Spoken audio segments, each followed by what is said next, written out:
कशासाठी कुठं no entry आहे इथं नो एंट्री इथं नो एंट्री आहे कोण म्हणलं तुम्हाला कोण म्हणलं तुम्हाला इथं आणली आतनं आणली इथं नो एंट्री आहे का ब्रिज खाली नो एंट्री आहे ब्रिज खाली नो एंट्री आहे का तुम्ही ब्रिज खाली नो एंट्री आहे का काय वाद घालताय तुम्ही गाड्या अडवताय ब्रिज खाली नाही कोण आत आलाय तुम्ही आता गाड्या अडवली व्हिडिओ चालू केला म्हणून आत आलाय म्हणायला लागला काय संबंध नाही इथं अडवायचा मी ऑनलाईन दंड टाकणार तुला काय काय ऑनलाईन दंड टाकणार काय संबंध आहे तुमचा ऑनलाईन दंड टाकायचा तुमचं नाव काय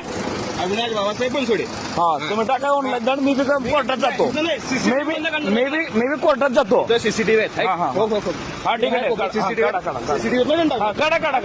दंड टाकाय तर मागं कशाला येत असतं हो 100-200 रुपयासाठी 100-200 हा मग मागं यायचं काय करणार ऑनलाईन दंड टाकायचा टाकायचा तिकडेच मग तुम्हाला वाटत का तुम्ही कसा गाडी चालवा ऑफिसला होतो गाडी काय ऑफिसला लावतो